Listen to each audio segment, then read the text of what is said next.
হয়তো আপনি এমন একজন মানুষ, হয়তো আপনি খুব বেশি ধার্মিক মানুষ নন এবং পরিবারের বাকি সদস্যদের মতোই জীবনযাপন করছেন। তারপর হঠাৎ একদিন হৃদয়ে এমন কিছু অনুভূত হয়েছে, আপনি বলছেন আমি এই পরামর্শটি গুরুত্বপূর্ণভাবে নিতে চাই। আমি জানি না এটি কিভাবে হয়েছে।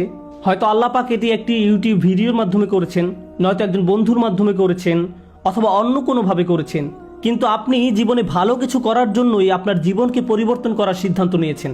যখন আপনি আপনার জীবনের আচরণগুলো পরিবর্তন করতে শুরু করবেন, প্রথম যেই মানুষগুলো আপনার এই পরিবর্তনগুলো লক্ষ্য করবেন তারা হচ্ছেন আপনার নিজের পরিবার। তারা এটি লক্ষ্য করবেন যে আপনি আর আগের মানুষটি নেই।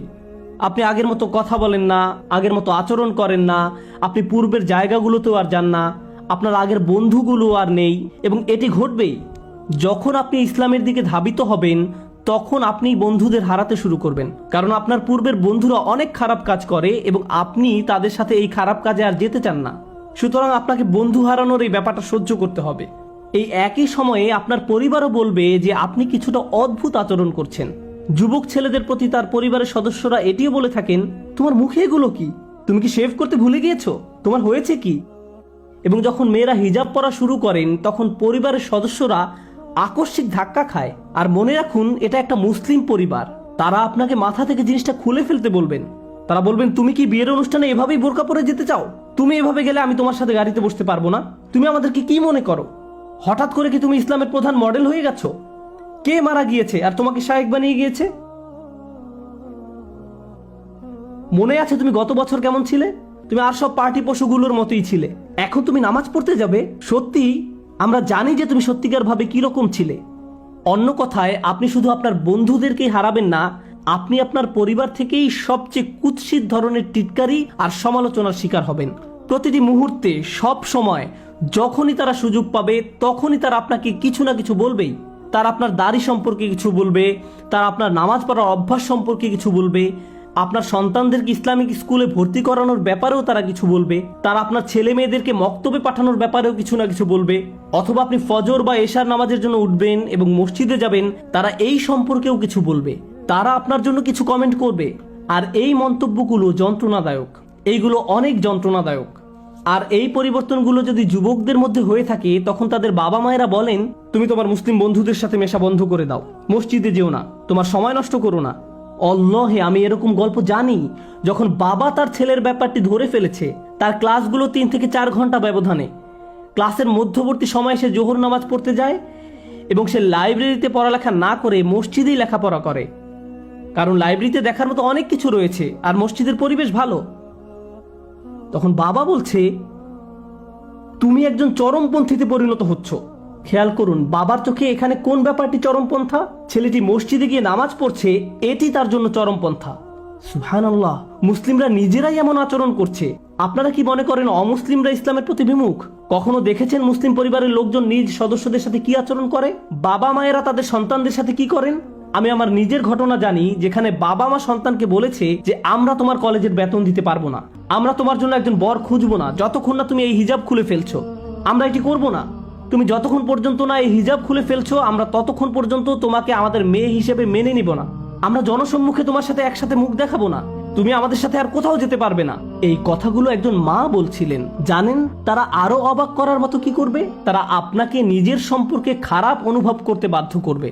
তারা আপনাকে বলবে, তুমি কোন ধরনের মেয়ে? তোমার নিজের সম্পর্কে লজ্জা করা উচিত। তুমি তোমার বাবা মাকে বিব্রত করছো। আমরা মুসলিম, কিন্তু তথাকথিত মুসলিম নই, আমরা ওই ধরনের মুসলিম নই, আমরা আমাদের পরিবারে এইভাবে কাজকর্ম করি না। এরা হচ্ছে ওই সকল মসজিদি লোকজন, ওই ধরনের মসজিদি মানুষ, তাদের মতো হও না। এই ধরনের কথাই তারা বলবে। এখানে মজার বিষয় হলো, আপনি যদি আগের দিনে আপনার দাদা দাদির ছবি দেখেন, তাহলে দেখবেন বৃদ্ধ দাদার অনেক সুন্দর দাড়ি ছিল। আপনি আপনার দাদির ছবি দেখতে পারছেন না ঘোমটার কারণে।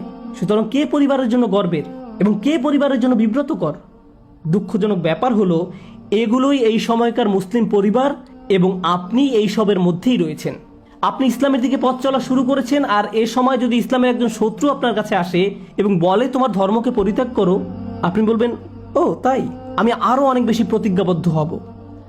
আপনি আরো উদ্যমী হবেন, আপনার ধর্মের প্রতি আগ্রহ বেড়ে যাবে। যখন শত্রুরা ইসলামের উপর আঘাত হানে, আমরা তখন আরো বেশি প্রজ্বলিত হয়ে উঠি। আপনারা খবরে দেখবেন মুসলিমরা প্রতিবাদে উন্মত্ত হয়ে ওঠে কেউ একজন নবী সাল্লাল্লাহু আলাইহি সাল্লাম এবং মুসলিমদের নিয়ে কার্টুন আঁকলো, তার উন্মত্ত হয়ে যায়, বিকারগ্রস্তভাবে অপর লোকের গাড়িতে আগুন লাগিয়ে দেয় অথবা অন্য কিছু ভেঙে ফেলে, কারণ তার প্রকৃতপক্ষে রাগান্বিত।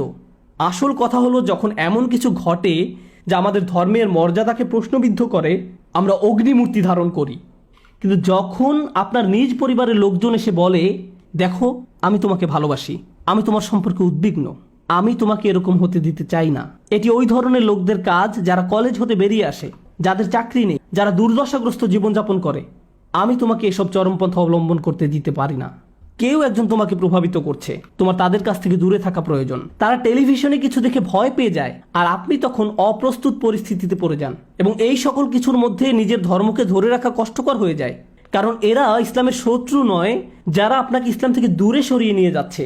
এরা হচ্ছেন আপনার নিজের পরিবার, আপনার নিজের বাবা মা, আপনার নিজের স্বামী, আপনার নিজের স্ত্রী, আপনার নিজের ভাই।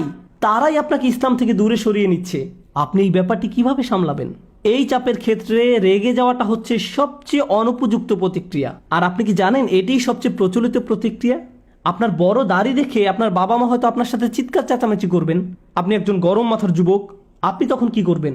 ও তাই, এটি সুন্নাত, আপনারা আমাকে বলতে পারেন না যে আমি কি করব। আপনারা সমাজকে অনুসরণ করছেন আর আমি ইসলামকে অনুসরণ করার চেষ্টা করছি। এবং আপনি এভাবে বলে তাদের মুখের উপর দরজা বন্ধ করে দিলেন। আপনাকে আরো অনেক শিখতে হবে, কারণ আল্লাহ কি আপনাকে এটা করতে বলেছেন? নিজের বাবা মায়ের মুখের উপর দরজা বন্ধ করে দেয়া, তাদের সাথে চিৎকার চেঁচামেচি করা? তারা তো শুধু আপনার দাড়ি নিয়ে আপত্তি করেছেন। আর ইব্রাহিম আলাইহিস সালামের পিতা ইব্রাহিম আলাইহিস সালাম কি করতে বলেছিলেন? তিনি কি ছোট কোনো ব্যাপার নিয়ে কথা বলেছিলেন, নাকি বড় কোনো বিষয় নিয়ে কথা বলেছিলেন? তার পিতা বলেছিলেন, যাও মূর্তিগুলোকে সিজদা করো। আর এতে তিনি কি ধৈর্যহারা হয়েছিলেন? তিনি কি রাগান্বিত হয়েছিলেন? না, হননি। আমাদেরকে শিখতে হবে যে আমরা আমাদের বাবা মায়ের সাথে কিরকম ব্যবহার করব। এমনকি যখন তারা আমাদের দিন থেকে সরে আসতে বলবেন, তখনও। তারা মুসলিম হোক অথবা অমুসলিম হোক, এটি কোনো ব্যাপার না। আল্লাহ আজ্জা ওয়া জাল্লা বলছেন, যদি তারা তোমাকে এমন বিষয় অনুসরণ করতে পিরাপিরি করে যার জ্ঞান তাদের নেই, সেই বিষয়ে তাদের অনুসরণ করো না। এমনকি এই সময়ও তাদের সাথে সহযোগিতা করো সবচেয়ে ভালো আচরণের মাধ্যমে।